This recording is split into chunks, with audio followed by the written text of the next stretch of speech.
Feliz sábado a todos. Espero que a bênção de Deus alcance o meu, o seu, o nosso coração nessa manhã e que somente o Senhor seja visualizado, vislumbrado e que a glória do Eterno seja muito visível aqui em nosso meio e que o Espírito Santo de Deus nessa manhã aqueça o seu coração, que a palavra seja colírio para os seus olhos, discernimento para a sua mente e que através da palavra de Deus nessa manhã nós possamos alcançar forças, principalmente para aqueles que estão fracos. Nós vamos abrir a Bíblia nessa manhã no livro de Lucas, será o texto da nossa reflexão. Lucas capítulo 15. Queria convidá-lo, por gentileza, a abrir a Bíblia no livro de Lucas, capítulo 15. Enquanto você está procurando, eu queria registrar aqui a minha felicidade, a minha gratidão, porque a igreja confiou no nosso trabalho e nós tivemos aqui um ministério muito abençoado. Eu estava conversando com alguns colegas, nós trabalhamos por um bom tempo no Nordeste, 5 anos na Associação Costa Norte, depois trabalhamos 1 ano em Pernambuco, depois trabalhamos 3 anos em Florianópolis e estávamos trabalhando aqui há 1 ano. E quando a gente veio para cá, nossa família assim foi muito abençoada. Então, nós entendemos claramente que não era o Sul que precisava da gente, por isso nos convidou para cá. Éramos nós, a nossa família, que precisávamos do Sul. E é interessante que agora, esses dias, eu fui na União Nordeste. Quando eu cheguei lá em Recife, a temperatura estava mais baixa, estava ali, caiu a temperatura para os seus 32 graus. E eu, nordestino, sentindo calor. Eu falei ao fim do mundo mesmo. Que eu já passei 5 anos aqui no Sul. O meu filho, ele nasceu em Florianópolis, o pequenininho, tem 2 anos. E ele não viveu no Nordeste. Então, ele viveu 3 anos em Santa Catarina, estava vivendo aqui 1 ano, e agora, esses dias, ele foi. A minha esposa, como é cantora, ela tinha um compromisso lá, e coincidiu, no dia que eu fui apresentado, ela tinha um compromisso lá perto, e a gente se encontrou na União, e ela levou o meu filho, porque ele é o dueto. Enquanto ela canta, ele chora. Então, é uma parceria que os dois têm. E aí, ele, 2 anos, né? Então, ele viveu os 2 anos dele aqui, no Sul. E quando ele chegou lá, o menino já mudou de cor, o menino ficou vermelho, suado. Eu falei, filho, essa é a realidade da vida. Mas é assim uma alegria muito grande voltar para a nossa terra.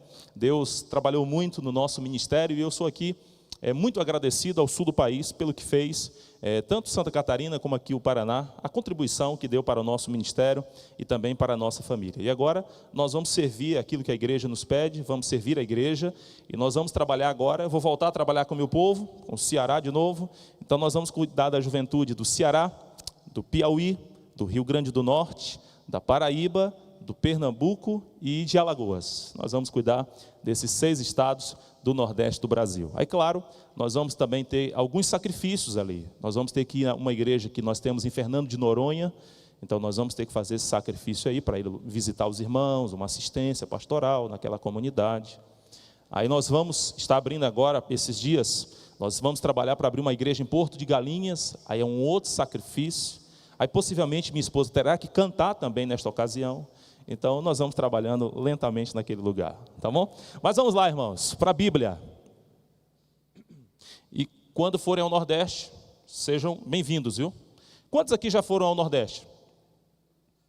Ok? Quantos nunca foram? Que Deus abençoe vocês. Deus tenha misericórdia também. Vamos lá. Interessante, né? Eu estava comentando agora esses dias com os meus colegas. O Nordeste está todo na Bíblia. Você já parou para pensar? Aí você olha para mim, esse camarada, num dia desse, você lembra o último sermão que eu vim fazer aqui sobre Missão Caleb, né? Vamos lá para a Missão Caleb, e estou eu agora falando do Nordeste, né? Mas eu estava observando, gente, o Nordeste está todo na Bíblia. Todo na Bíblia. O Natal, nós comemoramos o nascimento de Jesus. Jesus é minha fortaleza. Ele é o meu Salvador. Então é interessante, né? Eu cearei com ele e ele ceará comigo. Então, rapaz, eu fiquei impressionado. Fiquei olhando, meu Deus, eu nunca vi Curitiba, Florianópolis. Mas o Nordeste está lá, né? Interessante isso aí.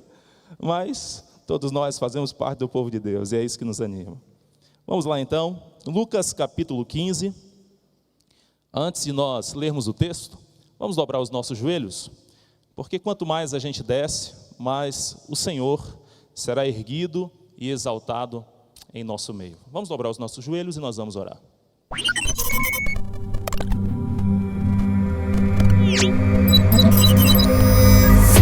Pai querido, nós te louvamos nesta manhã, porque temos o privilégio de estarmos em tua presença, e através dos méritos exclusivos de Jesus Cristo, nós queremos ter o privilégio e a honra de, nesta ocasião, ouvirmos o eco da voz do Eterno soando aqui neste lugar.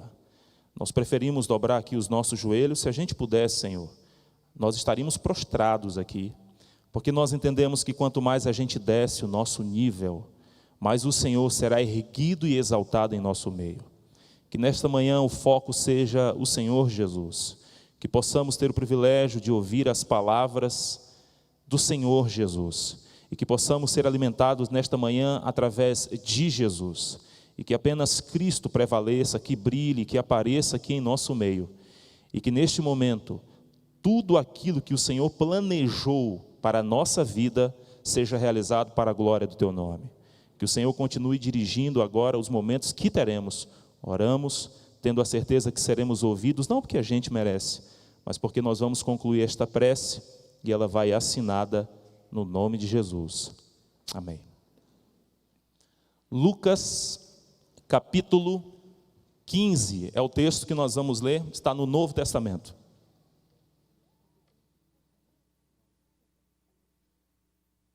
Lucas 15 é conhecido como o texto dos achados e perdidos, mas o tema nesta manhã será perdidos e achados. Nós vamos fazer o contrário.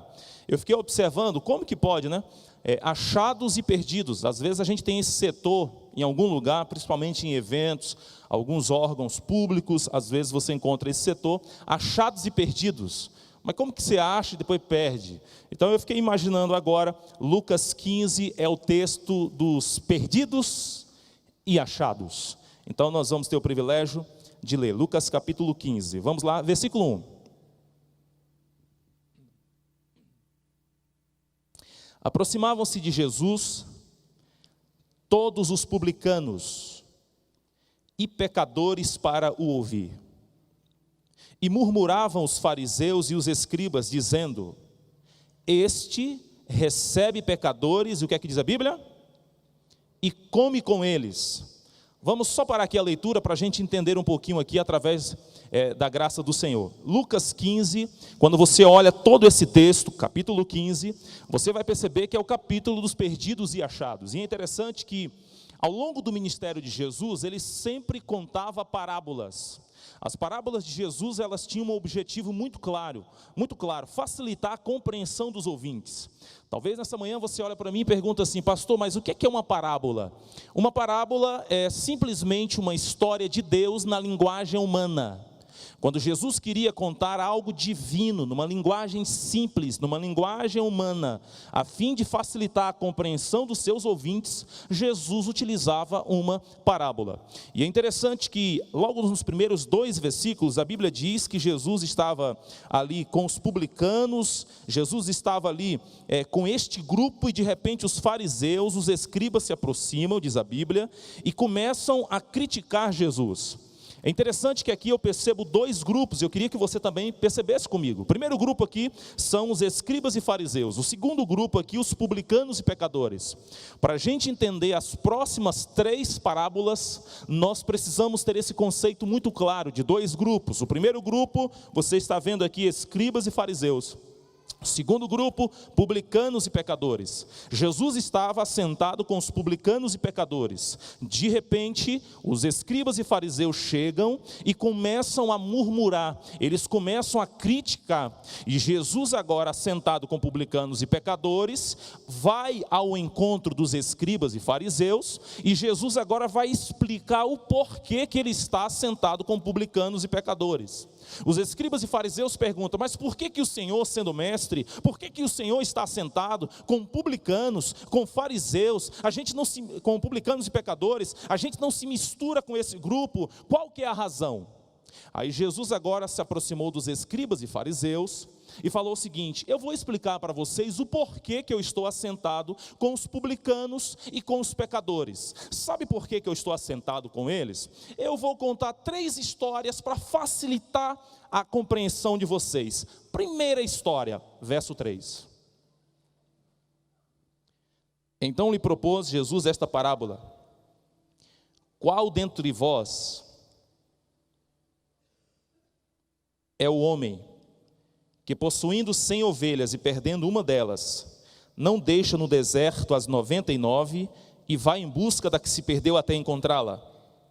Aí diz a Bíblia assim, achando-a, põe-na sobre os ombros, cheio de júbilo, e indo para casa, reúne os amigos e vizinhos, dizendo-lhes: alegrai-vos comigo, porque já achei a minha ovelha perdida. Digo-vos que assim haverá maior júbilo no céu por um pecador que se arrepende, do que por 99 justos que não necessitam, o que é que diz a Bíblia? De arrependimento. Interessante isso aqui, né? Alguns, às vezes, aplicam, bem, a ovelha perdida, ela é um irmão, pode ser comparada a um irmão que está fora do rebanho e tal. É uma ótima aplicação, mas minimizada. Para a gente compreender um pouquinho, a gente tem que entender a cultura da época. Naquela época, o pastor, ele tinha as ovelhas estavam no aprisco, e todos os dias o pastor levava as ovelhas para o oásis. Entre o aprisco e o oásis eram aproximadamente de 3 a 4 quilômetros. Então o pastor, juntamente com as suas ovelhas, saía do aprisco, caminhava rumo ao oásis, 3 a 4 quilômetros, e entre o aprisco e o oásis tinha também o deserto. Só que a Bíblia diz que em um dia, quando o pastor voltou para casa, ele percebeu que quantas ovelhas estavam perdidas das 100? Apenas uma ovelha. E a Bíblia diz agora que o pastor deixa as 99, ok? E ele vai em busca da ovelha que se perdeu. Partindo deste princípio, a ovelha perdida, ela representa não apenas um membro da igreja, alguém que estava no nosso rebanho, não. A ovelha perdida representa todo o planeta Terra, que estava perdido, destituído da glória de Deus. E um dia o supremo pastor deixou os pastos verdejantes, veio ao deserto para nos encontrar. Amém? Esta é a aplicação quando a gente maximiza olhando para a palavra. Agora, alguns detalhes. Primeiro, olha aqui nos meus olhos. A ovelha estava perdida, dentro ou fora de casa? Estava dentro do rebanho ou fora do rebanho? Dentro ou fora? Vamos pensar, ok? Então grave isso aí. Estava perdida dentro ou fora? Dentro ou fora, irmãos? Fora, ok? Então ela estava perdida fora de casa. Uma outra coisa, a ovelhinha, você acha que ela sabia, ela desconfiava que ela estava perdida? O que você acha? Deixa eu fazer uma pergunta, quem já viu ovelha na vida? Levanta a mão. Pronto, então vamos lá. Está aqui uma ovelha, está com um grupo. Geralmente como que uma ovelha faz? Está lá. Quando uma fala isso, a outra responde. Estou aqui, entendeu? Então elas vão respondendo. Você pode ver, é assim. Está lá o rebanho, ei. Aí a outra lá do lado do canto, oi, fica lá se comunicando. Eu imagino que a ovelha agora, sozinha, diz a Bíblia, a gente precisa imaginar a cena, né? A ovelha, cadê? Cadê vocês? Me deixaram. Está lá a ovelha. Ninguém respondeu. Lógico, a ovelha estava perdida. Então, a ovelha, ela sabia que estava perdida. Mas ela não sabia como voltar. Grava isso. A ovelha sabia que estava perdida. Mas a ovelha não sabia como voltar. A ovelha estava perdida fora de casa. Você vai gravando isso aí, viu, amado? Presta atenção. Aí daqui a pouco Jesus contou esta parábola para os escribas e fariseus, e Jesus falou: vocês entenderam a história da ovelha que estava perdida fora de casa? E ela sabia que estava perdida, mas não sabia como voltar. Escribas, fariseus, vocês entenderam? Agora eu vou contar uma outra historinha para que vocês tenham uma compreensão melhor. Versículo 8. Dá uma olhadinha no versículo 8. Olha só, segunda história para vocês, disse Jesus. O qual é a mulher que, tendo 10 dracmas, no caso moedas, se perder uma, não acende a candeia, varre a casa e a procura diligentemente até encontrá-la. E tendo achado, reúne as amigas e vizinhas, dizendo: alegrai-vos comigo, porque achei a moeda, no caso a dracma que eu tinha perdido. Eu vos afirmo que de igual modo há júbilo diante dos anjos de Deus por um pecador. O que é que diz a Bíblia? Segunda história de Jesus. Uma mulher perdeu uma moeda e ficou desesperada. Agora, irmãos, cá para nós aqui. Uma mulher tendo 10 moedas, perder uma, ficar desesperada. Mas por que a mulher estava desesperada? Gente, ela tinha 10 moedas. Ela perdeu uma moeda. Jesus não colocou a informação aqui, porque a cultura já explicava. Como nós precisamos ter uma noção mínima e básica da cultura da época, eu vou com uma nota de rodapé para você entender. Naquela época, era mais ou menos assim. O cidadão queria casar com a moça. Ele chegava e falava: eu quero casar com você, e etc e tal, e ela também dava o feedback, ok, só que ele tinha que pagar o dote para o pai. Já pensou se hoje fosse assim, hein? Quanto que vale essa aí? Rapaz, essa aí até de graça dá para levar. Não, essa aqui está na liquidação. Você imagina, né? Naquela época você tinha que pagar. Então, por exemplo, o cidadão chegava: ok, vamos casar, ok, eu vou pagar o dote. O pai recebia o dote, tirava algumas moedas valiosas, dava para a filha e falava assim: ó, filhinha, aqui está o teu seguro de vida. Você não pode perder essas moedas. Você só vai usá-las em 2 momentos. Primeiro, se o teu marido for para a guerra, demorar a voltar e você precisar suprir as tuas próprias necessidades, ou se o teu marido morrer e agora você tem o seguro de vida. São estas moedas. Você entendeu por que a menina perdeu lá, a mulher perdeu a moeda, e essas 2 ocasiões não estavam acontecendo, então ela ficou em busca da moeda que ela estava perdida. Então Jesus contou essa segunda historinha para os escribas e fariseus. Agora, a moeda sabia que estava perdida? É um ser animado ou inanimado? A moeda sabia que estava perdida ou não? Ela estava perdida dentro ou fora? Eita, Jesus maravilhoso. Então eu já até imagino a história que vem depois. Jesus contou uma história de alguém que estava perdido fora. Aí conta uma história de alguém que está perdido dentro. Aí ele vai para a terceira história. Eu até imagino que ele vai contar a história de alguém que estava perdido fora e de alguém que estava perdido dentro. Ao mesmo tempo, na mesma história. Você compreendeu agora o raciocínio de Jesus? Agora pensa comigo, olha aqui nos meus olhos.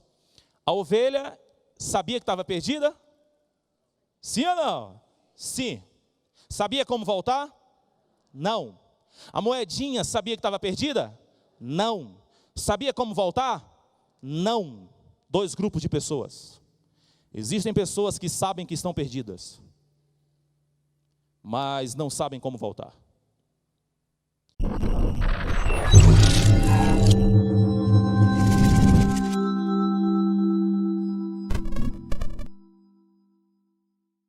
E é possível que nessa manhã você se encontre aqui. E o Supremo Pastor veio aqui, neste lugar, para trazer você para o caminho de volta. Existe um segundo grupo de pessoas. São pessoas que não sabem que estão perdidas. Não têm noção do grau de perdição. Por isso, não sentem vontade nenhuma de voltar. É lógico, imagina, a pessoa vai para a festa, usa droga e faz isso e faz aquilo. Ela não tem noção de quando Jesus voltar, os homens de Deus, as mulheres de Deus vão subir, os mortos em Cristo vão ressuscitar, e depois, na segunda ressurreição, vai ressuscitar os ímpios e vai ter uma destruição, vem fogo, vem enxofre, o fogo vai cair no cabelo, aqui no supercílio, na sobrancelha, na boca, vai queimar tudo. Ela não tem noção, gente. Ela está lá dançando e pulando e tal, e não está em nada com Deus e tal. É porque ela está comparada a essa moeda, ela não sabe que está perdida, por isso ela não sente vontade nenhuma de se entregar. Tem gente que não se entrega, irmãos, porque não sabem o que nós sabemos. E às vezes nós os julgamos baseado em nossos próprios conhecimentos. Eu sei que quando eu chegar no céu, lá vai ser um céu maravilhoso, nós vamos estar ali juntos, unidos, vai ter as bodas do Cordeiro, nós vamos viver com Jesus pelos séculos dos séculos, nós vamos passar 1000 anos no céu, nós vamos conhecer o espaço, entendeu? Nós vamos até conhecer a estrela Canis Majoris, hoje é a maior estrela que o mundo conhece, então nós vamos passear, nós vamos falar com o leão ali, ó, quer dizer, tá ao lado do leão, né? Brincar com o leão, e etc, e todo mundo, e vai ser maravilhoso, não vai ter dor, câncer, não vai ter nada disso, depois nós vamos morar aqui, vai ser restaurado, mas tem gente que não sabe disso não, irmão. Por isso que não tem a paixão que eu tenho, porque não tem o conhecimento que eu tenho, que você tem, que a gente tem, você compreendeu? Agora, terceira história, você já conhece, é a do filho pródigo. Mensagem aos jovens, Ellen White, uma grande educadora cristã, diz que esta parábola, ela é destinada especialmente para os jovens. Agora, eu percebo algo muito incomum nas 3 parábolas. Primeiro, algo foi perdido. Se você olhar na primeira parábola, o que é que estava perdido? Vamos lá mais forte, o que é que estava perdido na primeira parábola? Na segunda parábola? E na terceira parábola? A estrutura é a mesma. Daqui a pouco alguém vai em busca daquilo que está perdido. Na primeira parábola, quem que vai em busca? O pastor. Na segunda parábola, quem que vai em busca? A mulher. E na terceira parábola, o pai está ali na porta esperando. Você está compreendendo? E nas 3 parábolas, existe uma alegria no reencontro. Ou seja, quando a ovelha foi encontrada, houve júbilo. Quando a moeda foi encontrada, houve júbilo. E quando o filho foi encontrado, houve júbilo. A estrutura é a mesma nas 3 parábolas. Agora, Jesus queria falar para os seus ouvintes que Deus, ele fica triste quando alguém está perdido. E ele exulta em abundante alegria quando o perdido é achado. Quantos aqui já perderam alguma coisa na vida? Por exemplo, a carteira. Alguém já perdeu? Com dinheiro. Carteira com dinheiro. Você pode me dizer mais ou menos onde foi? Carteira com dinheiro. Alguém já perdeu a aliança de casamento? Quem já perdeu? Um dia eu fui ao shopping de Fortaleza, eu sou natural de lá, com o meu filho, Israel. Primeira vez que eu fui com o meu filho ao shopping, só nós 2. Ele era pequenininho. E minha esposa, como uma boa esposa, ela me orientou. Você vai ao shopping com o menino, mas eu vou lhe dar um segredo. Porque mulher é toda cheia de segredos, você já percebeu? E você tem que ouvir, ok? Qual que é o segredo? Não solte a mão do menino. O segredo é esse, é para onde você for, ó, com o menino aqui do lado. Pronto. Porque você sabe como é que é menino, né? E principalmente filho de nordestino, rapaz, ele ficou olhando assim, quer invadir tudo e tal. E tá lá, eu com meu menino aqui. Aí lá está nós caminhando no shopping. E antes de eu sair para o shopping, claro, ela falou várias vezes, inclusive eu gravei. Ó, não solte a mão do menino. Se por acaso vocês forem à praça de alimentação, não solte a mão do menino. Se por acaso entrar em alguma, não solte a mão do menino. E quando eu saí de casa, ela olhou meu bem, eu imaginei que ela ia falar o quê? Eu te amo. Volta logo. Sabe qual foi a frase dela? Não solte a mão do menino. E eu fui, peguei na mão do menino, estou eu no shopping. Daqui a pouco eu estou caminhando no shopping, passeando, e o menino do lado, ó, colado aqui. E aí, filhão? E o menino encantado e tal. Cheguei numa loja de esportes, entrei, tinha passado por outras lojas, ele tinha ido comigo, de brinquedos e tal. Na loja de esportes eu vi uma camisa de um dos grandes times do Brasil, Ceará. Aí quando eu olhei para aquela camiseta, eu fiquei impressionado, era a camiseta de lançamento, eu me aproximei e comecei a perguntar quem que é o patrocinador e tal, qual que é o valor dessa camiseta, e estou conversando, daqui a pouco eu olhei para a minha mão. Estava faltando uma outra mão. E na hora eu olhei assim, parei, busquei para um lado e para o outro e falei, meu pai do céu. Irmãos, na hora, uma frase. Ela veio no meu cérebro, saindo do hipotálamo, em toda a parte, todos os compartimentos cerebrais. Não solte. E eu falei, meu Deus, mas será que isso é uma praga, gente? E eu olhei, rapaz, aí o camarada perguntou, né? O senhor está precisando de alguma coisa? Aí na hora você não quer passar vergonha, né? Você, não. Eu estou só buscando e sair. E eu olhei e falei, meu pai, eu sou desbravador e eu sei exatamente o que fazer quando está perdido. Mas quando é o teu filho que está perdido, tu não vai ir atrás de regra nenhuma. Tu fica desesperado. Quando eu saí da loja, olhei para um lado e olhei para o outro, aquele corredorzão. Shopping Guatemi é um shopping muito grande, aquele monte de gente para um lado e para o outro. Eu falei, meu pai, e agora? E aí você ora e você tem que entrar em ação. Meu Deus, aí daqui a pouco não solta a mão do menino. E parece que no teu cérebro vai maltratando você. Parece que o teu próprio cérebro ele vai começando a colocar a voz mais agressiva. Não solta a mão do menino. E aí eu olhei para um lado, olhei para o outro e imaginei, agora eu vou fazer toda a rota que eu fiz, passei em loja de brinquedos, naturalmente tudo é no subconsciente, o menino deve ter ido para lá sem nem perceber. Então eu vou atrás do menino, entrei em loja, procurei, rodei e fiquei assim desesperado e eu falei, meu pai agora, eu não vou ligar para ela. Porque imagina eu ligar para ela, meu amor, qual que era aquela frase mesmo que você tinha falado? Entendeu? Então eu não sabia o que fazer e de repente eu ouvi no som do shopping. Atenção, pastor Rafael. Seu filho está perdido. E eu parei assim, e eu ouvi de novo. Atenção, senhor pastor Rafael. Seu filho está perdido. Imagina você agora andando no meio de uma multidão de pessoas, e quando alguém fala o teu nome, parece que todo mundo está te vendo. Você já passou por isso? Parece que todo mundo está olhando para você, pastor Rafael. Na hora que o camarada, ele ficava enfatizando, pastor, seu filho está perdido. Rapaz, eu até mudei o meu jeito de andar. Eu comecei a andar assim, ó. Passava assim, fala, e aí? É nóis, ó. E só que, e o camarada, pastor Rafael, e o pessoal olhava para mim, na minha cabeça estavam pensando, e eu, ó, que perder esse moleque, gente, oh, irresponsabilidade, diz, entendeu?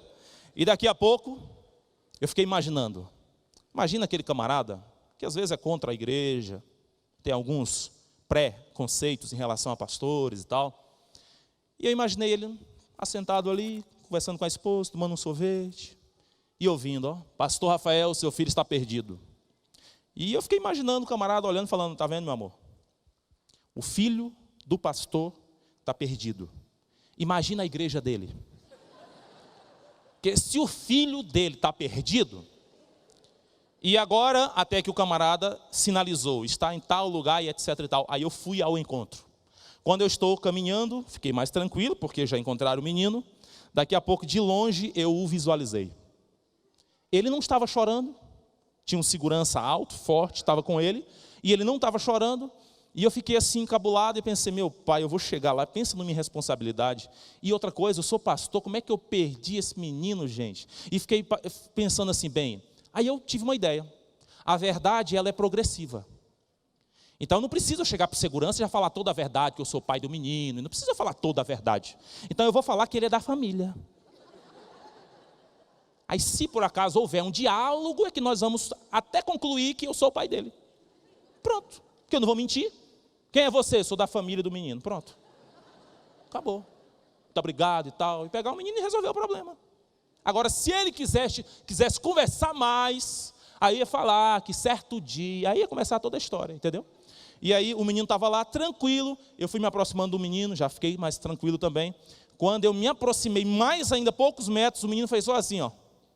Pai! Oh, gente... Oh, meu Deus, na hora que ele veio, me abraçou, pai, e começou a chorar. Aí eu só olhei para o segurança, ele fez só assim, bonito. Eu falei, que coisa linda o reencontro, né? Coisa emocionante, obrigado, obrigado. E eu peguei na mão do menino. Sabe o que eu fiquei pensando? Ser humano fica triste quando perde algo de valor. O ser humano fica triste quando o filhão está perdido. E o ser humano fica feliz quando encontra o filho. Quando acontece um reencontro, o ser humano, ele exulta em abundante alegria. Sabe o que eu entendo aqui?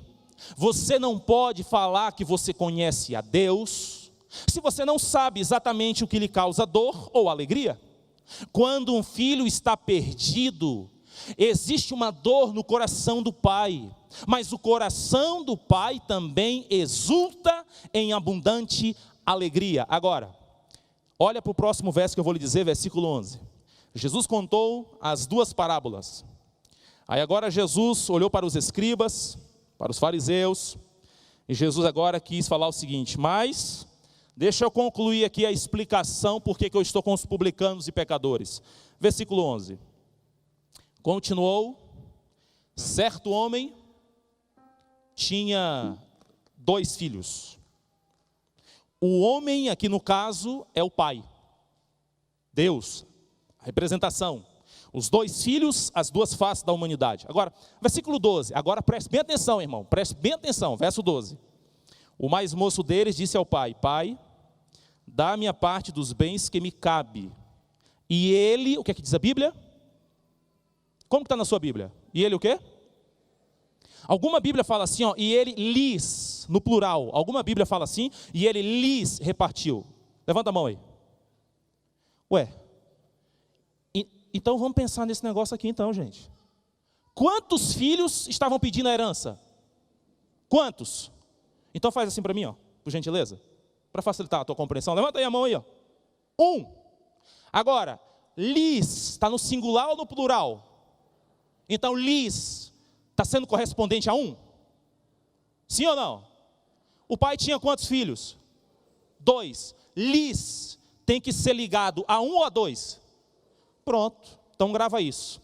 1 pediu a herança, mas o pai deu a herança para quantos? 2. Presta atenção nisso aí, 2. De acordo com a cultura oriental, naquela época, o filho mais moço, esse aqui no caso, ele tinha direito a ter essa parte da herança paterna, claro.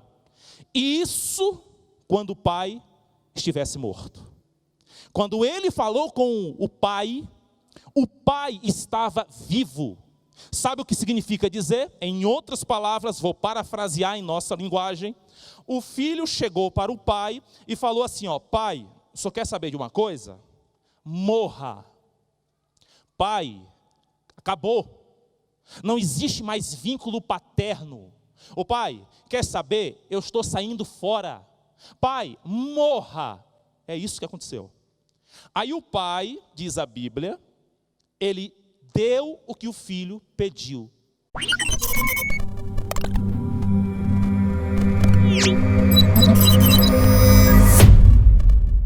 Uma lição para nós aqui. Se fosse você, você faria o quê? O que eu vou falar agora, talvez você não vai entender, porque é uma linguagem coloquial, na minha terra. Mas a minha mãe falava assim, ó, quando eu pedia alguma coisa, e a minha mãe olhava para mim, sabe qual era a resposta dela? Quando eu pedia alguma coisa, que eu estava agredindo, em outras palavras, mãe, assim, assim, assim, mãe, eu quero isso. Minha mãe falava assim, você quer peia, meu filho. Sabe o que é peia? É pisa, é bater. Ah, você está querendo, peraí que você vai já receber, traz aí. Eu pensei que eu ia ser eletricista, porque eu apanhava com fio. Eu até imaginei, isso é uma profecia, eu vou trabalhar com fios elétricos. Então, mas eu apanhava mesmo. Minha mãe, ah, você quer? Então, quando o filho chegou para o pai, pai, morra, me dá o que me pertence. O pai tinha algumas possibilidades. A primeira, você quer que eu morra? Espera aí. Servos, vem cá. Venham cá. Eu vou te falar aqui quem que vai morrer aqui. Calma aí, vem aqui, menino. O pai poderia fazer isso? Poderia ou não poderia? O pai poderia falar assim, ó, você quer o quê? Ter essa parte? Você está achando que eu estou morto? Eu estou vivo. Vou dar não. Terceira possibilidade. Ok, toma. Das 3, qual aconteceu? A primeira, a segunda, a terceira? Lição. Deus respeita as nossas escolhas. Mesmo sabendo que nós vamos nos dar mal. Ah, eu agora vou pular. Eu vou pular desse prédio, eu estou aqui, depressivo, mas em nome de Jesus eu vou cair para cima. Não vai cair para cima, não. Amigo, se você pular, você cai para baixo, Deus vai respeitar.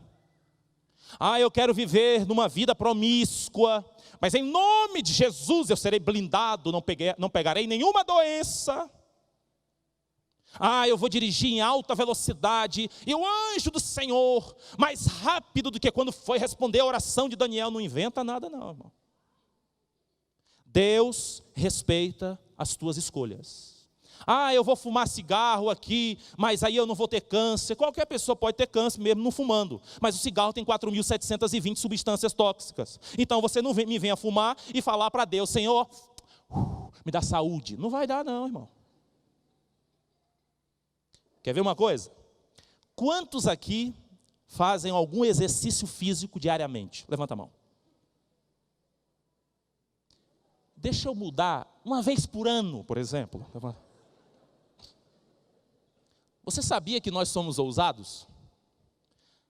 A gente não faz um exercício físico, a gente não tem 30 minutos de exercício físico, entendeu?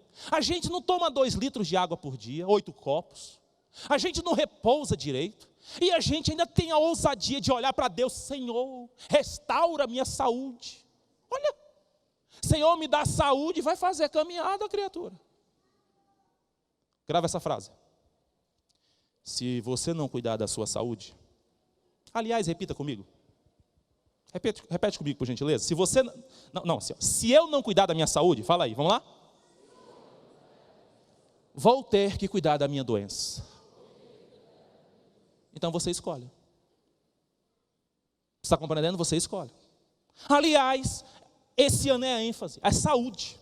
Você tem que cuidar da sua saúde, meu irmão. Seja física, seja mental, seja espiritual. Agora, voltando aqui para o texto.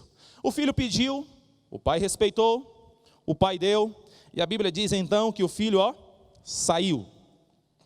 Esse rapaz nunca sairia de casa se ele não tivesse uma leitura fora de casa. É óbvio. E ele olhou e não mediu circunstância. E saiu. Porque Satanás é assim, ele só pode tocar em você longe de casa. Longe da igreja. Satanás, ele é ilusionista, é que nem mágico. Você já viu mágico? Às vezes o mágico está colocando aqui, vejam só isso aqui. Se você olhar para cá, não está nada aqui, o segredo está aqui. Olhem só, é pura ilusão. Satanás é assim, é pura ilusão. Mas vamos continuar aqui a leitura, por gentileza. O menino queria liberdade, ok? Vamos para o próximo texto, dá uma olhadinha aí, verso 13. Passado não muitos dias, diz a Bíblia, o filho mais moço, ajuntando tudo que era seu, partiu para uma terra distante. É interessante que a Bíblia não fala qual que é a terra aqui, mas diz que era distante, grava isso. E lá dissipou todos os seus bens, vivendo dissolutamente. Agora, verso 14, depois de ter consumido tudo, sobreveio àquele país uma grande fome, e ele começou a passar necessidade. Versículo 15, ele foi, se agregou a um dos cidadãos daquela terra, e este o mandou para os seus campos a guardar porcos. Naquela época, Jesus estava falando para um grupo que entendia muito bem. Havia um preconceito muito grande com quem criava porco. Era assim como se ele tivesse descido de nível. Então, Jesus queria enfatizar para o público que o menino longe de casa, realmente ele desceu muito na vida. Versículo 16, ali ele desejava fartar-se das alfarrobas, as comidas dos porcos, mas ninguém lhe dava nada. Agora verso 17 é um verso chave, dá uma olhadinha para ele aí. Verso 17 diz assim, então, qual que é a próxima frase? Vamos falar mais forte, por gentileza? Qual que é a frase? A última vez, só para você não esquecer, não fica com raiva não. Qual que é a frase? Daqui para trás o menino estava fora de si. Você entendeu? Então, caindo em si. Opa! Ele estava fora de si. Frase do doutor Amin Rodô diz assim: todo abandono de Deus é um ato de insanidade. A pessoa que abandona Deus não está bem da cabeça, não. A pessoa que abandona Deus não está muito bem dos neurônios, não. O filho chegou para o pai e falou, morra, pegou o dinheiro, foi para uma cidade distante, gastou tudo e tal, porque a Bíblia diz assim, então caindo em si, ou seja, antes disso ele estava fora de si, ele estava totalmente fora de si. Irmão, com todo carinho, mas eu preciso lhe falar, uma pessoa que abandona a igreja não está totalmente equilibrada, seja espiritualmente, emocionalmente, entendeu? Não está totalmente equilibrada, está fora de si, seja no âmbito emocional, seja no âmbito espiritual, está fora de si. Só que a Bíblia diz que o jovem, olha o que a Bíblia diz, caindo nesta manhã. Eu tenho absoluta certeza que Deus trouxe alguém aqui para que você caia em si. Agora, existem pessoas que só vão cair em si no ápice de uma tragédia. Tem gente que é assim. Morreu não sei quem, morreu mais não sei quem, acidentou aqui, um câncer e tal, vou voltar para a igreja. E Deus é tão bom, que Ele aproveita tudo e todos os aspectos para poder alcançar o seu coração. A Bíblia diz assim, caindo em si. Vamos para o verso 18, olha qual foi a atitude dele. Quando a pessoa cai em si, qual que é a atitude? Levantar-me-ei, irei ter com meu pai, vou dizer, pai, pequei contra o céu diante de ti, já não sou digno de ser chamado teu filho. E agora versículo 20, levantando-se foi para o seu pai, vinha ele ainda longe, quando seu pai o avistou e compadecido dele. Agora irmãos, 3 palavras que Jesus colocou e são palavras-chave. Correndo, o abraçou e fez o quê? Você entendeu isso aqui? 3 palavras, correndo, abraçou e o quê? Beijou. Mas quem correu? Grava isso. Jesus não precisava explicar o que eu vou explicar agora, porque o pessoal entendia, uma nota de rodapé. Vamos lá, naquela época, o regime era patriarcal, ou seja, quem mandava era quem? Pai. Um filho chegar para o pai e falar assim, ei, morra. Esse filho seria naturalmente criticado pela sociedade, possivelmente apedrejado pela sociedade e talvez morto pela sociedade. Por isso que ele foi para longe. Você entendeu o texto? E partindo para uma terra distante, é claro, porque se ficasse por ali o povo iria matá-lo. Mas quando ele caiu em si, quando ele se tocou, ele tomou a decisão de voltar, mesmo sabendo que seria criticado, mesmo sabendo que seria possivelmente humilhado, mesmo sabendo que ele ia realmente ter que descer o nível, ele tomou a decisão de voltar. Mas quando ele está voltando, naquela época a fazenda tinha casa central, da casa central ao portal da fazenda, a porteira, os trabalhadores estavam no campo. O pai estava na casa. Quando o filho voltasse arrependido, na hora que ele passasse pelo portal, as pessoas iriam olhar, olha gente, eu sabia, olha ali, traz a tua enxada aí, traz, olha aqui. Olha ali, ai voltou, traz a enxada aí gente, voltou? Vem cá, sabia? Possivelmente ele iria apanhar muito. Naquela época, um cidadão de idade, ele não corria. Se ele fizesse isso, chamava a atenção das pessoas. Você imagina, por exemplo, hoje, um senhor de idade, uma senhora correndo. Não, mas correndo na rua. Imagina. Você imagina, por exemplo, a presidente do Brasil, a Dilma, correndo, por exemplo. Gente de classe não corre não, irmãos. Você pode ver gente correndo desesperado, não tem dinheiro não. Pessoal de outra classe, aqui, Então, naquela época, o cidadão, o pai, se ele corresse, seria um ato de humilhação. Se ele corresse, ele ia chamar a atenção. Opa! Se o pai corresse, ia chamar o quê? Por que a Bíblia diz que o pai correu? Porque se o pai não corre, o filho morre. As pessoas poderiam olhar para o filho, na hora que o filho está voltando arrependido. Quando as pessoas vão olhar para o filho, opa, tem um senhor correndo ali. A visão. O pai, ele se humilha para salvar o filho. Você consegue fazer alguma comparação? Aí a Bíblia diz assim, e correndo, o pai correu. Aí agora o pai abraçou, em outras palavras, se bater nele vai pegar em mim. O regime era o quê? Patriarcal. Todo mundo respeitava quem? Então poderia não bater só por causa de quem? Pronto. O pai correu, o pai abraçou e o pai beijou. Em outras palavras, o pai falou o seguinte aqui, ninguém toca porque ele é nosso. Inclusive, tragam agora a aliança, símbolo de vínculo familiar. Tragam agora uma túnica, uma roupa, umas vestes, ok? Símbolo de justiça. E tragam agora sandália para os pés, porque nós vamos colocar este menino no caminho correto. E agora o menino olhou para o pai e falou assim: pai, eu queria ser apenas um trabalhador. E o pai já o silenciou e falou assim: filhão, aqui em casa você não é trabalhador. Mesmo que você estivesse fora ou estava fora, você voltando, você toma posição de filho. Sabe o que é que eu aprendo? Olha para mim, por gentileza. Você que está nos assistindo pela internet, olhe para mim. Não há nada que você consiga fazer nesta vida que diminua 1% do amor que Deus sente por você. Não importa se você foi longe demais, não importa se você estragou o teu casamento, não importa se você tem uma tragédia no passado, se você voltar, o Pai vai te colocar na posição de filho honrado, amém? Aí o filho agora contava tudo e o pai perdoava. Naquela época, era como se fosse um confessionário.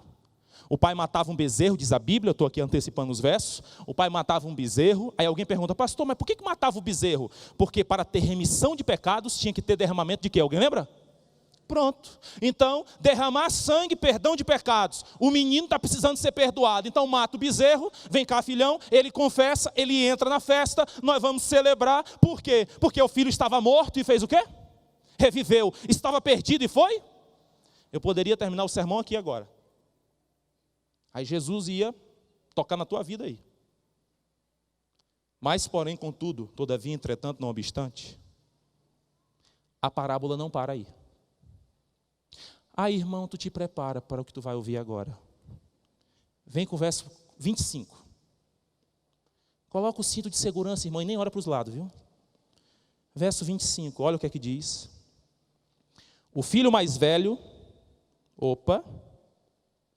filho mais velho, estivera no campo, e quando voltava, ao aproximar-se da casa, ouviu a música e as danças. Chamou um dos criados e perguntou: o que é que está acontecendo aqui, gente? Ele perguntou. Verso qual? 27. E ele lhe informou: foi o teu irmão, rapaz, teu pai mandou matar um novilho para ele aqui, porque o recuperou com saúde. Verso 28 diz a Bíblia: